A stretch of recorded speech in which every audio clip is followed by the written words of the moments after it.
data and sort of the power of data and where we've come to with data and how that can really help us now and in the future with turf management. And joined this week by Paul Woodham. And we're going to hopefully have some good chat on all things number geekery.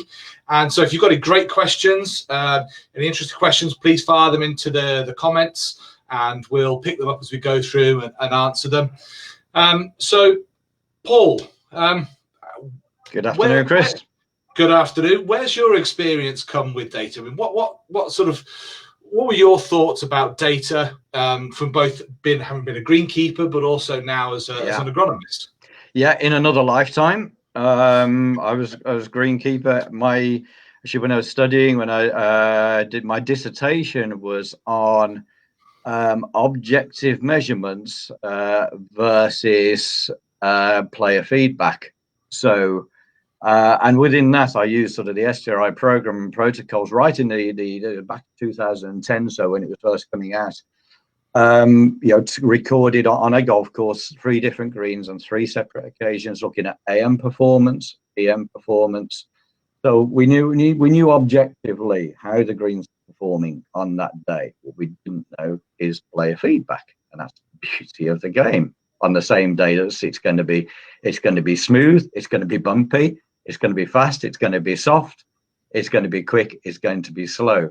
Who was right? And we looked at categories of handicap.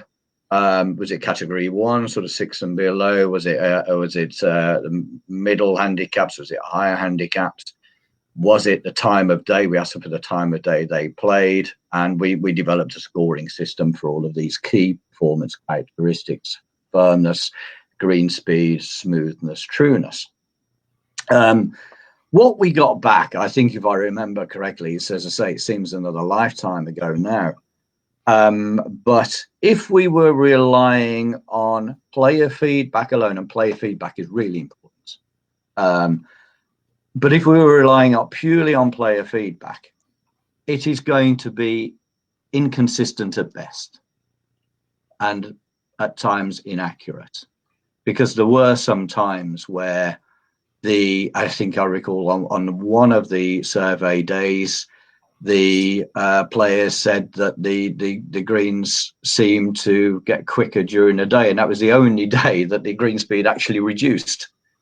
so it was sort of, but the lower, surprise, the lower handicap golfer was more demanding of green speed. There we go. There's the bombshell for today. Absolutely. The higher handicapper was probably more aware of or sort of probably greater emphasis on the sort of smoothness and trueness, just how it was. And again, the lower handicap golfer had probably got a better awareness, a better ability to understand green's firmness.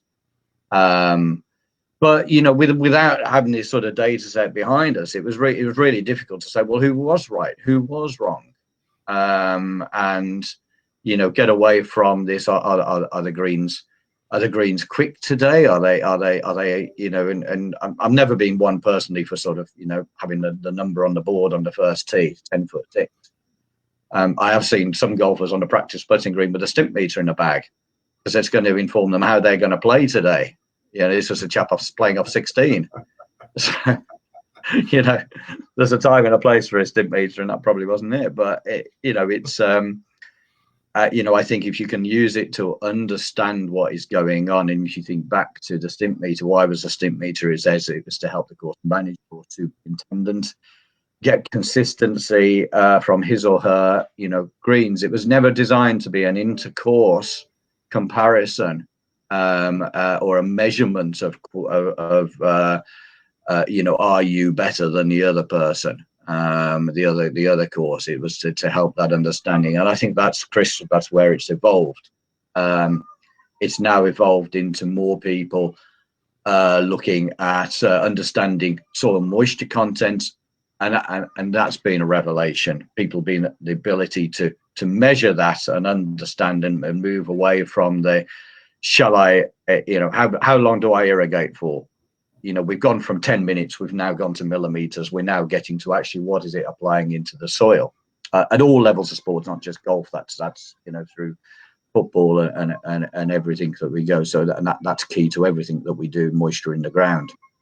So that was a long-winded introduction. No, but it's a very good one, sort of giving the context from sort of both sides of the fence, so to speak. As someone who's actively managed a golf course, and how do you integrate information, better knowledge and understanding about your greens and how they change within a day, between days, across a season, and then how we can use those agronomically to help plan what's going on. So I think that's tremendously important.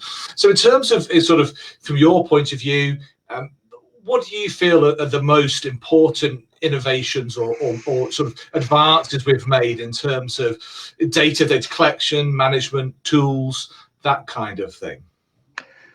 Well, the soil moisture probe, I think, is the one tool we've seen that grow, and whether that's for people doing spot measurements and as well as understanding the trend. I think frustratingly, I see the wet times, people aren't taking any moisture readings because it's wet.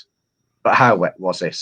Yes. Was it drying out? But I think once you get into a system, it doesn't have to be time consuming, and there are all sorts of portals, ways of recording and understanding things a little bit more now. So I think, to answer your question, Chris, I think the moisture probe is king in it, because that is going to have a relationship on the surface firmness, and the surface firmness is ultimately going to drive the performance. Yeah. And then we can understand the agronomics a little bit more with the organic matter, the infiltration, etc.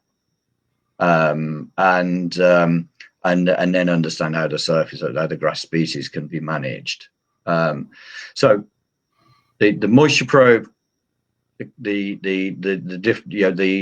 ability to measure surface firmness will help us have the ability to prepare the surface for playing performance, sustain playability, and to fine tune it. And in terms of, there has been some sort of debate and discussion sparked by the likes of Michael Wood, for example, in social media, about measuring firmness or surface hardness and the tools used. So what's your view on the tool and what surface firmness can really tell us? Yeah, absolutely. It was great. There's been some really good social media activity lately, and Michael Woods of the Asian Turfgrass Centre posted some work the other day, and I think we've got the chart of grass sward species to firmness. Not that one. We've got somebody behind the scenes working their cogs, which shows. Can we get the one, the last photo which came across, the other one? I'll keep talking anyway. It showed the different grass species, and it showed different levels of firmness. It was a relatively smallish data set, but it sort of backed up what we have seen over the years with STRI program data dating back to 2010 now.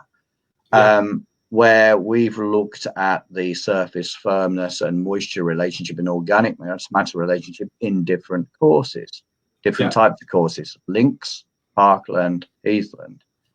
And it's a huge data set of even up to 2016 of over 8,000 measurements over a long period of time.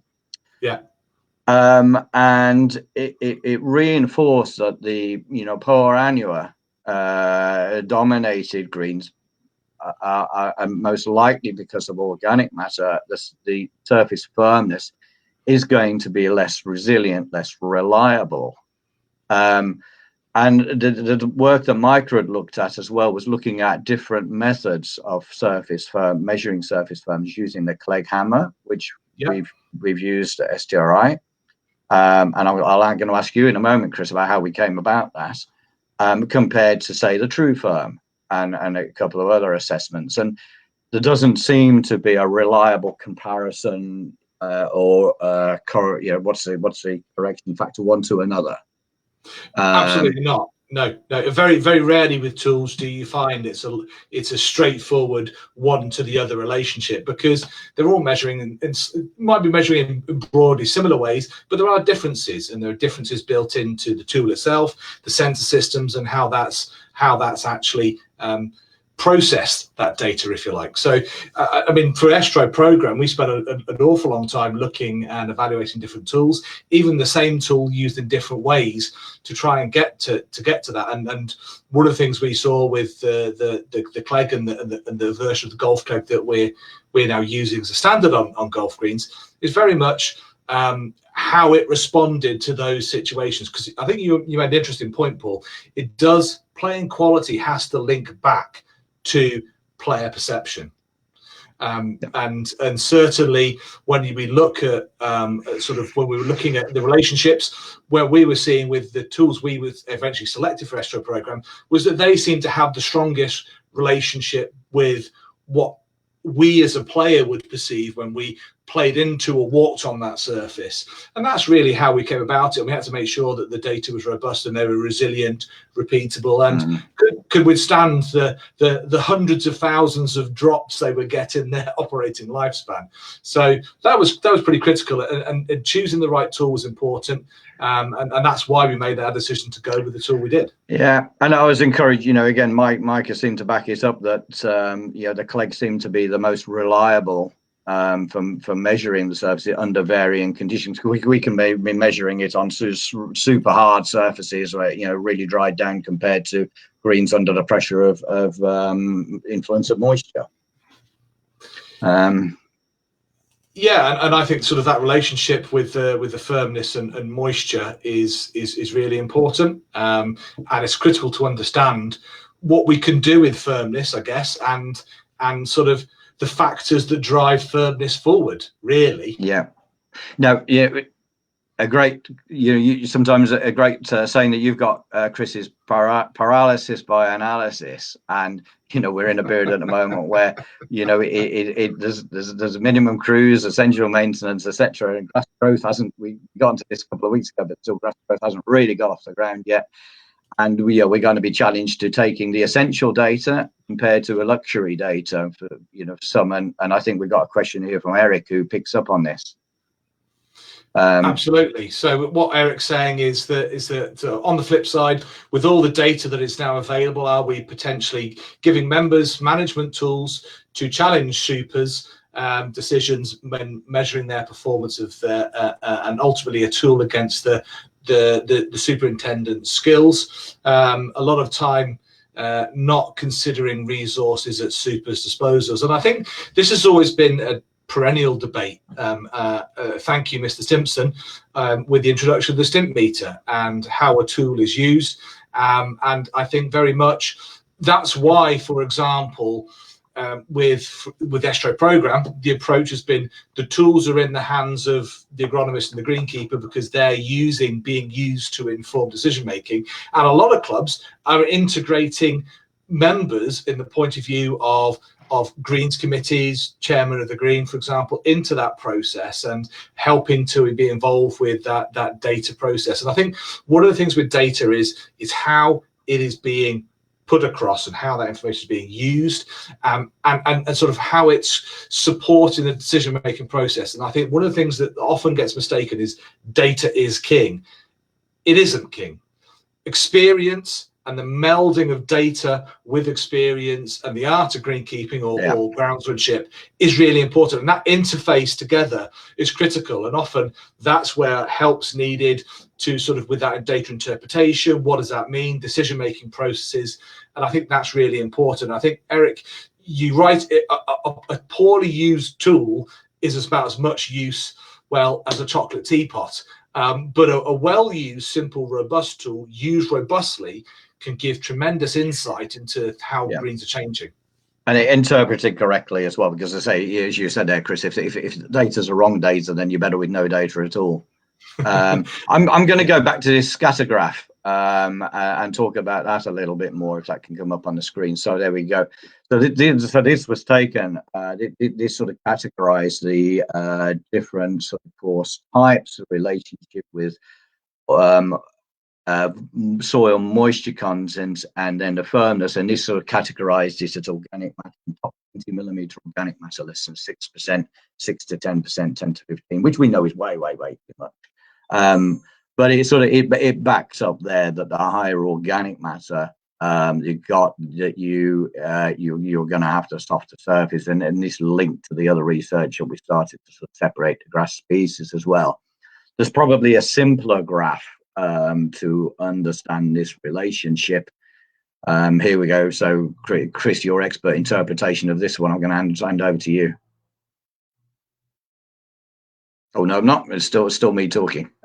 So yeah, it Oh, I think we've cut Paul off in his prime, I'm afraid. So it is over to me, and there you go. That's a you've been framed clip I've ever seen one.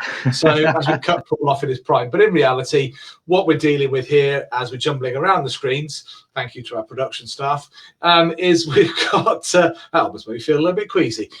Is that we're looking at this quite simple relationship, and again, it's not necessarily rocket science, but it's very much, it's nice when data backs up what we're seeing in the field. And here we've just got a graph which illustrates what happens where we have hardness on one side, so going from firm surfaces down to soft, and with moisture content, so the wetter the surface, the softer that surface turns out to be. And also, when we look at organic matter content, we're seeing that as organic matter content increases, soil water contents increase. So drier equals firmer, more organic matter equals wetter surfaces that will have a natural higher degree of bounce in them. So this isn't necessarily something that you would say, wow, okay, I never knew that before. We all feel it, we've all seen it, we've all walked on playing surfaces that react that way. But sometimes it's great to have that kind of very simple data which just backs that up, and it validates really the approach taken. And what we're doing with data, I think if we can now get Paul back up on screen, I think that will be really useful, is that with the data, it's how this data can actually be used to integrate with agronomic decision making. And I think that simple, robust data is great. I think looking at how the decision making process from that simple, robust data is critical, and how that data can give us eyes into a situation that we don't necessarily may not feel or perceive when we're looking or sort of feeling or walking on our playing surfaces. I think that's where that graph, Paul, as you rightly said, simple graph showing quite complex relationships simply to help people understand that three-way interrelationship between organic matter, moisture content, and firmness. And that, for me, I don't know how you feel. What do you? I think they're pretty, some of the most important, if not the most important, agronomic characteristics. What are your thoughts? There is, I think, where, you know, from the disturbance theory, which sort of, you know, looked at a lot of this, and how, you know, performance grass species, etc., and organic matter. There was a lot of focus, I've seen in my time in STRI, I've seen a lot of focus on the, right, okay, we understand, we've got the research, we understand, we can see it on my site, we've got too much organic matter that's affecting the performance, it's then affecting the environment, etc. We need to deal with that. Maybe we've been a bit too centric in dealing with the organic matter reduction, but not fully understanding the causes of that. Essentially, a lot too wet, staying too wet for too long. Is that shade? Is that airflow? Is that the soil structure? Is that drainage? So we can work really hard on organic matter, and we can improve the surface firmness, the resilience of it for 9 months of the year. But, you know, I'm sorry, when it's wet in the middle of the winter, it's wet, and that reduced organic matter in the top is going to allow it to infiltrate, but allow it to infiltrate where? Because that water is coming back up that profile. And then you know better off until that pressure of saturated soil conditions eases. I mean, I think you're absolutely right, and the way I tend to contextualize this when I'm talking to people on training courses, it's the hierarchy of pain, if you like. So we've got to understand what is the root cause of the pain right here, right now. So it might be organic matter, which is having a massive influence on day-to-day playing conditions as it gets too wet, gets too soft, gets too hard, dries out. We get inconsistencies in playing surfaces.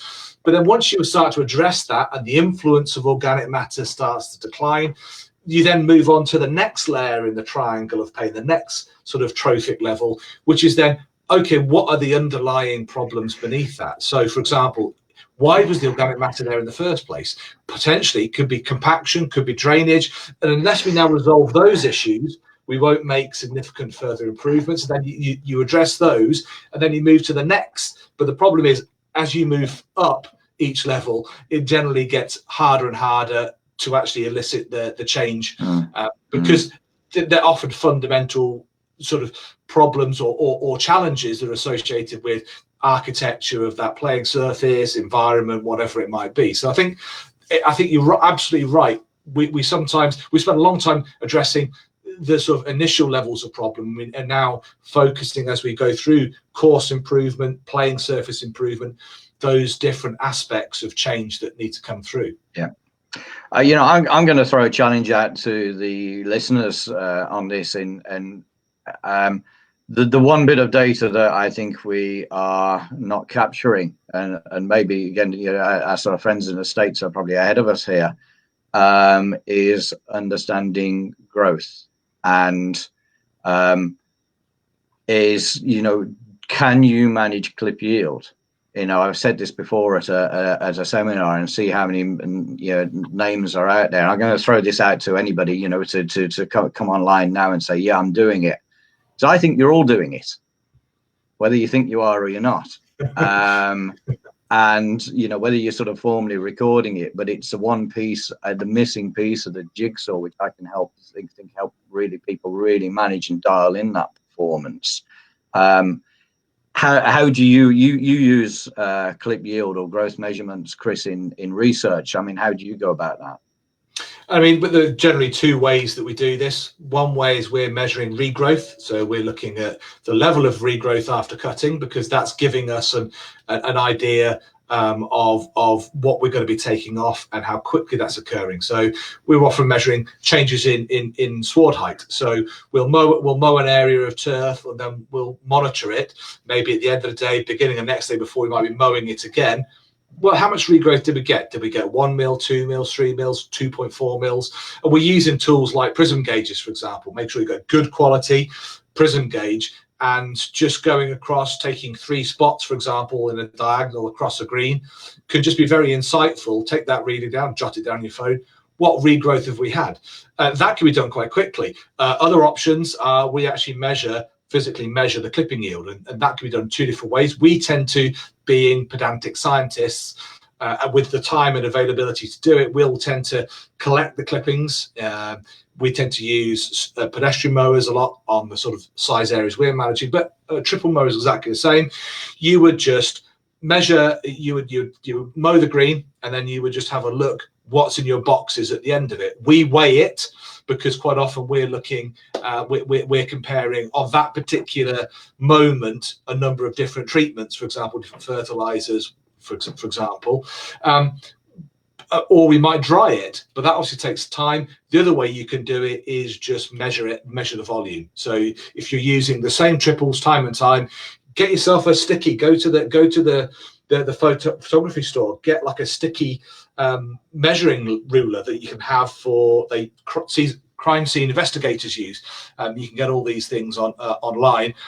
Put that in your box so you can measure depth of clippings in the bottom of each box quite quickly, quite easily. So measuring the volume of clippings coming off a green is really valuable, because that's going to tell you, have I achieved optimal quality, color, speed, but without excessive growth. And for example, when you're monitoring, along with, if you're going to be looking at GDD, growth degree days, looking at that in conjunction with your clipping yields to help you inform, for example, plant growth regulator programs, really, really valuable and really, really important. So I think you're right. It is something we should do more of on a day-to-day basis.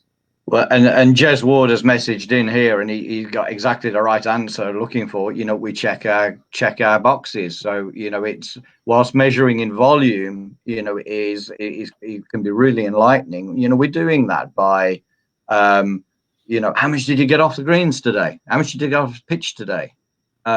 Is that a growth response because there's more moisture there? Is it a growth response because of the feeding? And we're into sort of these uncharted water territory of normally we're applying fertilizer to recover wear. Now we haven't got the wear because we've got no play at the moment on our pitches, on our greens, and the maintenance is backed off because of that. So we're feeding things differently, and this soil nitrogen pool at the moment may well be enough to sort of get things to where we want to be, hover in this state until we sort of our exit strategy. And maybe sort of Tim Randall's coming with a message there about what type of fertilizer we're looking for in the immediate future because of or the foreseeable. How are we going to cope with all of this? Yeah, I'd be saying, look, right now, you're talking tickling. You're certainly not talking about growth. And this leads into something we're doing in terms of practical sort of trial sponsored by Syngenta, working in partnership with ourselves at STRI and ICL, which is looking at sort of the relationship between getting the right growth regulator program, in this case using Primo Max 2, with different clipping intensities, i.e. number of times we're mowing per week, so that we can actually help on a weekly basis. And information is going to come out of this. It's just started last Friday.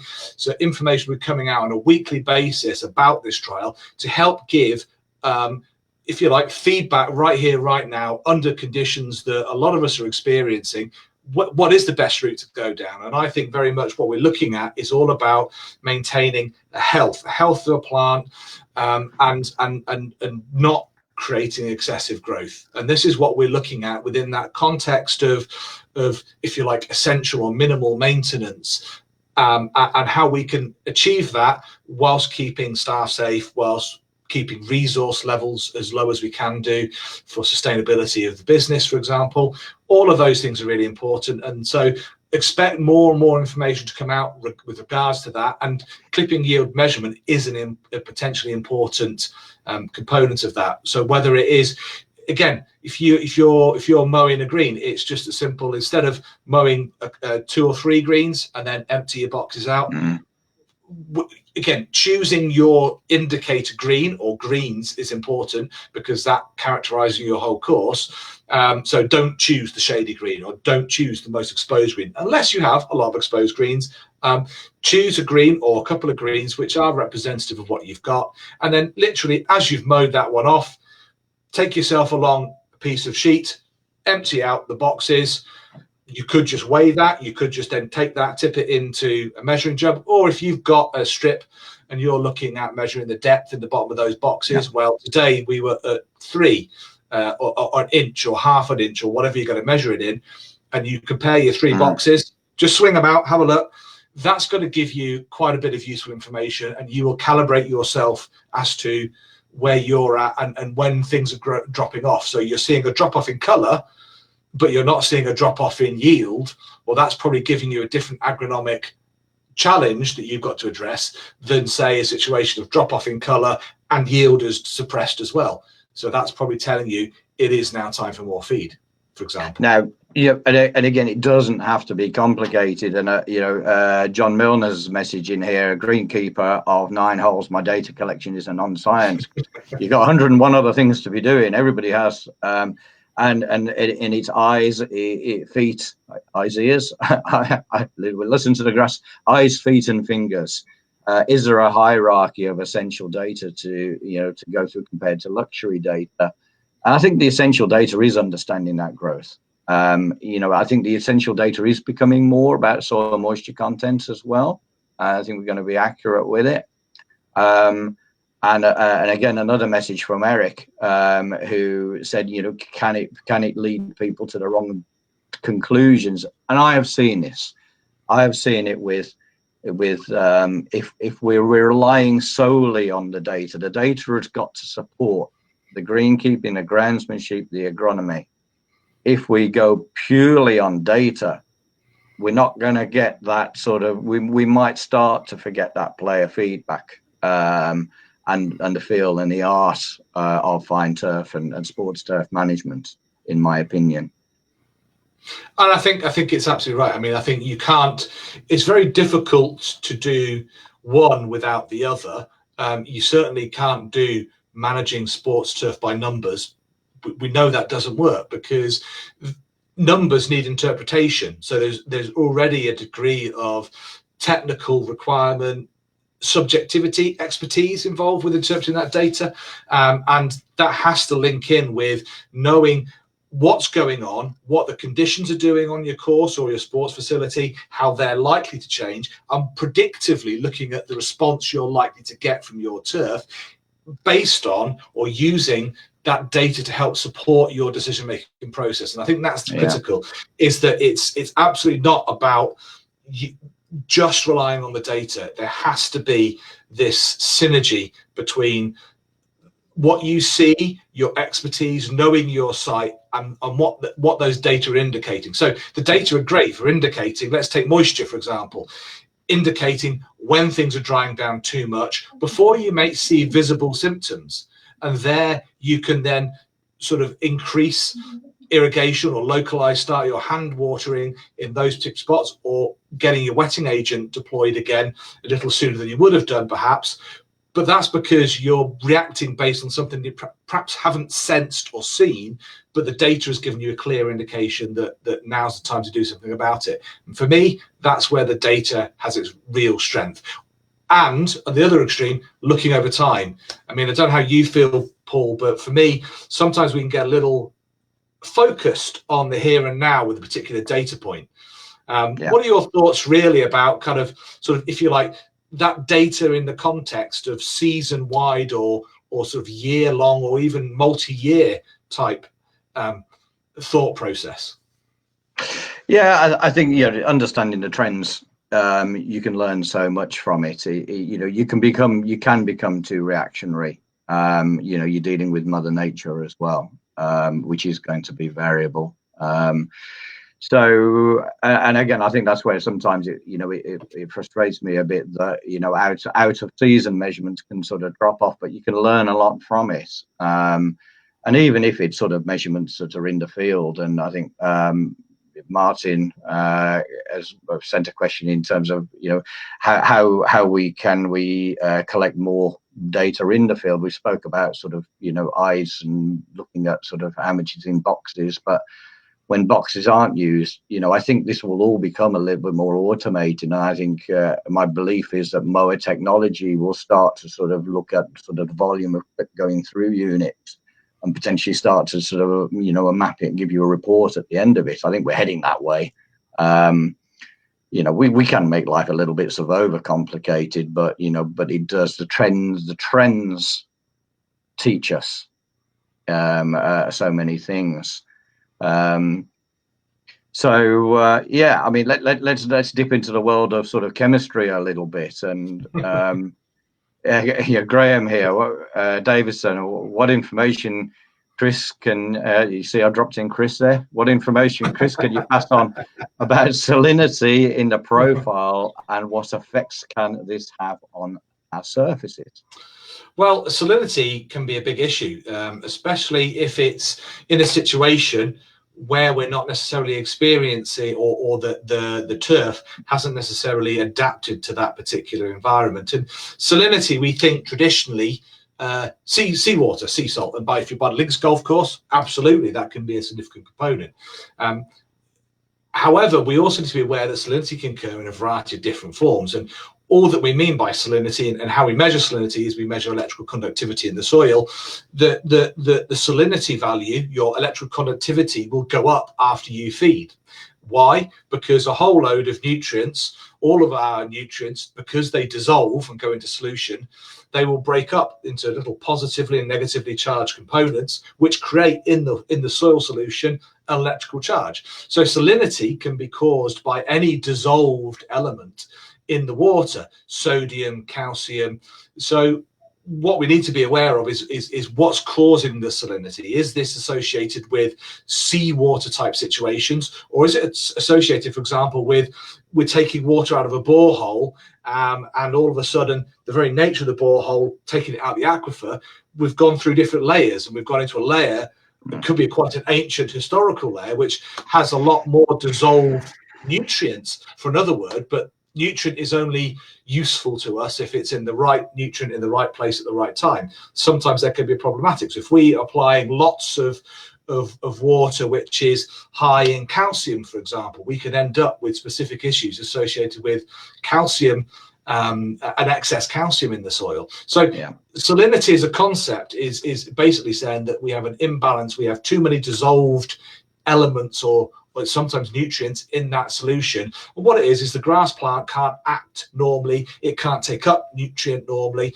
and that's inhibiting it. And grasses that evolved to live and survive in these environments, so if we take our grasses like fescues, like bent grass, which is used to growing in sort of links or kind of these more arid or extreme environments, are well adapted. But if I take a grass or even a green with those grasses that hasn't been used to those conditions, and we change the growing environment by increasing salinity one way or the other, we can actually end up sort of creating a health issue in the plant. So salinity is critical in that type of environment, but often we need to look at the Sherlock Holmes of why do we think it's salinity? What might be the contributing factors? Is it because we're taking water from borehole, testing the irrigation water, looking at what the soil is like, and because even moderate increase in salinity,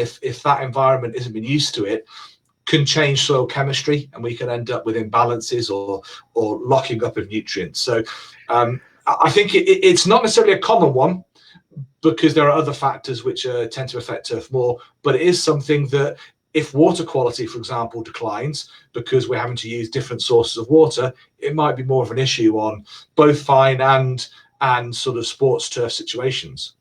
You picked up there, Chris, about bicarbonates, and if we're in a position where in northern circumstances, people might be looking to adjust water quality. Inherently, there's a lot of hard water out there.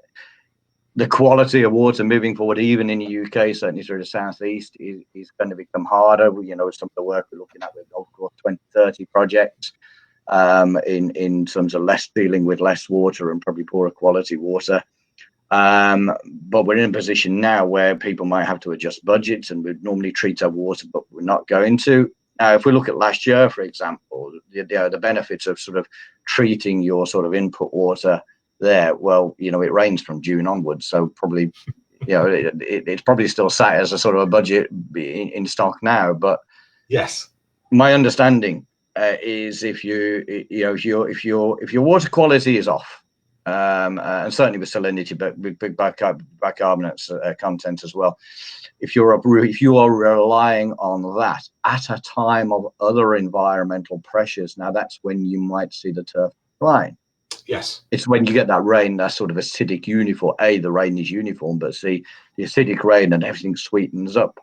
But we're in this sort of period of mothballing. We're in a bit of a sustained period of irrigation use now. But I think we could be sort of overreactionary to sort of trying to sort of treat the water at times, constantly treat the water at times when we might not need to. Don't solve a problem you don't have. And that's one of the maxims I often use. There's a lot to worry about in the world. Let's not try and solve problems we don't need to worry about. But then data comes back to data. If we do monitor, if we know our irrigation potentially is less than ideal, we probably should monitor our irrigation inputs in terms of water quality, perhaps a bit more regularly than we do. We might get it tested once a year, but it might be what we need to be doing is when we're going particularly dry weather, we need to be thinking about, well, we could be using our irrigation a lot through April, May, June. Look at how your borehole water quality is changing over time, and then plan accordingly. And again, soil is a great bufferer nature and ecosystems don't necessarily like change, they react to change. So we do have time, but it's understanding how changes are occurring and how things are shifting and over what time period. And that's where the art of greenkeeping, groundsmanship, and the skill of the agronomist comes in, to look and prioritize what are issues, what the issues are, what might we need to tackle first. And I think you're right.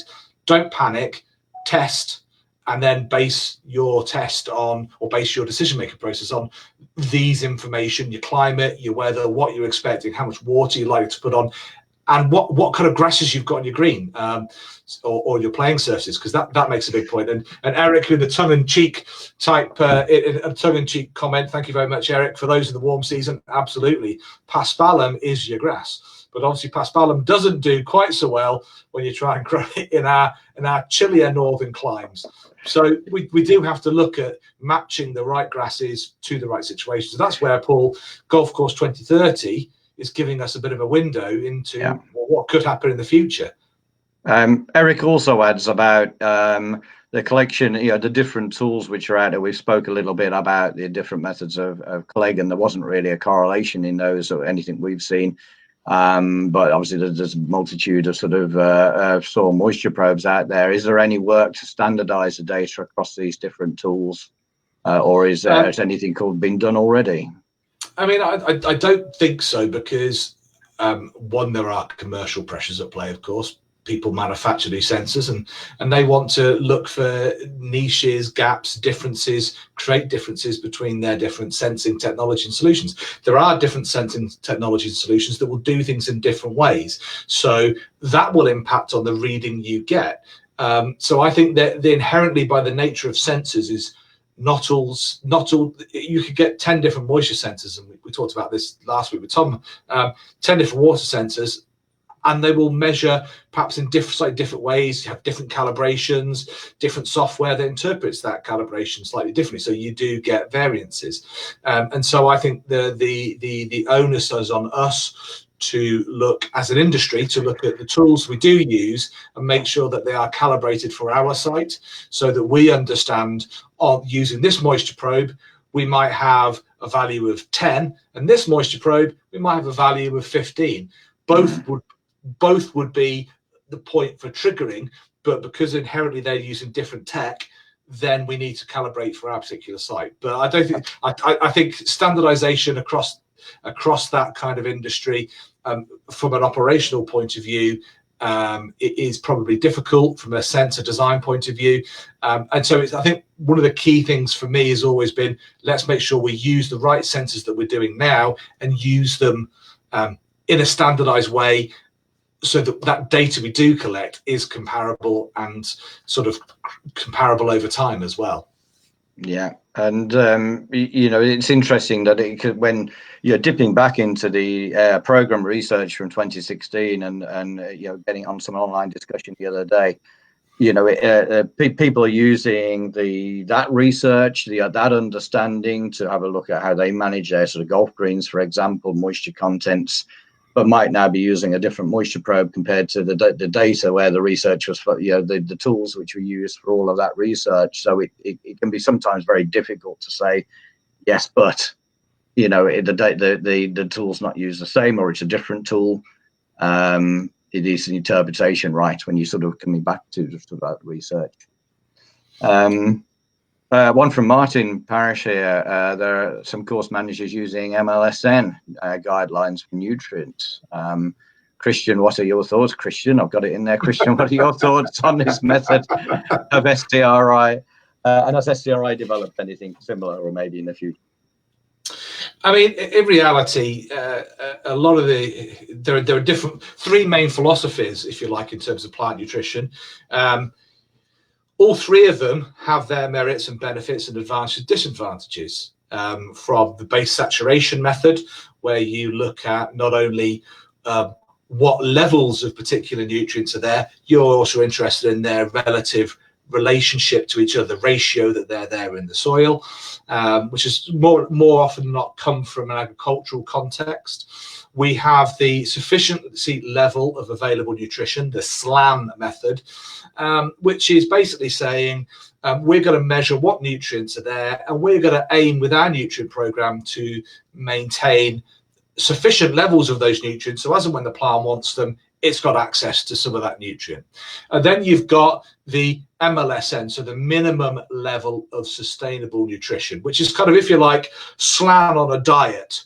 So what we're saying, diet SLAM, is that we're saying that it's the supermarket model. The plant needs this nutrient, it's low, and we're going to supply it as and when, and only at the last minute when the plant needs it, and then we're going to back off again. So in reality, that's the kind of ethos that we're already following as an industry, trying to minimize our inputs anyway, trying to control or have a better handle on what we're putting in and why we're putting it in, and so I think to a large extent, it's already being in there in our philosophy. I think with all of these philosophical methods for plant nutrition, there is, just as with measuring hardness or moisture of a green, it does have to be tailored for that particular environment, that particular grass species, which is why you can never have a one universal rule that works for everything. But that philosophy for me is an important mindset, and I think that for me is the value in it. I like the philosophy. I like the philosophy, and it comes back down to growth, understanding the growth. Has the growth dropped off because you start to be on the edge with nutrition? It needs a bit more, or is it simply that the temperature has changed as the moisture level changed? Yes. So it comes back down to that. Going off grass. Let's talk pests. In the last few minutes before our production team says, "Get off, guys. You've had enough." Yes. So I'm seeing lots of reports, and I'm seeing it out in field as well with leather jacket activity, and bizarrely, we're seeing these things come up to the ground in numbers that we haven't seen before. And why is that, and how can we sort of culture control, and I think there's some lice we here that I've seen some success and reports of success with sheeting over, whereas normally it can be very hit and miss, largely more miss than hit. And we were chatting just before come live on air in terms of, we're in strange times. There's no play out there on surfaces. We can put sheets out earlier in the day, which we couldn't do before because people are playing. And there is no vibration over the ground during the day other than greenkeeper or going over mowing. So it's a fact that the pest is thinking that there isn't the predator about, and they're more likely to be drawn up to the surface. I don't know. I'm excited. I'm really enthused that we might have be stumbling across something here, aside of there's still going to be a requirement for the management of using some product at the right time. But we're in a period where you can treat now anyway. So we might stumble across something. I don't know, Chris. What's your thoughts? Yeah, I mean, I think it's an interesting thought process, and I think we are in unusual circumstances at the minute in terms of lack of play on golf courses, lack of stress to the turf, and I think covering can work. I think it's all about making sure the covers are down for long enough and getting the right conditions to get the little blighters up and out and moving around, and allow us to collect them and dispose of them. And I think that's sort of important. And it is interesting. Is there a component of the fact that we're not actively maintaining our playing surfaces as intensively as we were? We don't have the foot traffic going across. So we're changing that ecosystem in terms of how they are sensing it, and things like subsurface organisms like leather jackets are going to respond to vibrations. So it could well be that there is a significant component of lack of vibration, lack of play, and also that the grubs are coming up. We've had a good growing season in terms of relatively moist, relatively mild over winter, potentially plenty of root biomass being put on, and so that the grubs are trying to fatten as quickly as they can do, especially if we're going into period of drier weather. They might be thinking, and they might, their I'm going to say thought process, they don't necessarily have a thought process, but their instinct and responses to these abiotic stimuli is, right, I need to get as fat as I can do, as quickly as I can do, get into pupation, I can survive through a drought, and then I'm coming out the other side ready for ready for laying the next generation. So I think there could be components of all of those things in there, but certainly from what's out there, there's a fair bit of pest activity, especially leather jackets. Yeah, I know Glenn Kirby does some great work at Syngenta with Pest Tracker and whatever, but look, I would love to hear from our listeners and followers on any photos that you got, any successes, any failures, even if it's not practical and it's windy as hell at the moment. So keeping sheets down on the ground, but try it. We've got an opportunity for these sheets to be down longer than normal, and you know we might be sort of seeing some success with it. But you know, just let us know your successes and failures as well. Absolutely, and this is all about knowledge sharing and being able to share amongst our community about what works and what doesn't work. And I think in that same regard, we talked a little bit about the trial that we're working on with Syngenta in partnership with ICL. Again, if you've got any questions, any thoughts that come to you about turf management under these current set of conditions that we're under restrictions in terms of resource, personnel, what we can and can't do, then please get in touch with us. We'd love to hear questions, concerns, feedback from you, and if you could as well share this this stream file wide as you can do. It is on our YouTube, it stays on our Facebook page. If you can like it, it helps just raise its profile and more people can come and hear what we've got to say and hopefully take away some really useful pointers and interaction. And lastly, really for me, we need to sort of wrap up because I'm aware we've been talking now for a fair amount of time, but really thank you very much for taking part. Thank you for your great questions. They've been tremendous. They've been really broad spectrum across everything we've been talking about. Hopefully you found it very technically stimulating, and very much we look forward to welcoming you on the next stream. So same time next week. And so from me, I'd like to say thank you very much for listening to us, and I'll hand over now to Paul. Yeah, for me as well, just best wishes to everybody out there, and we look forward to seeing everybody on the other side of this, and stay safe and stay healthy. All right, guys, thank you very much, and see you next week. Bye. Cheerio.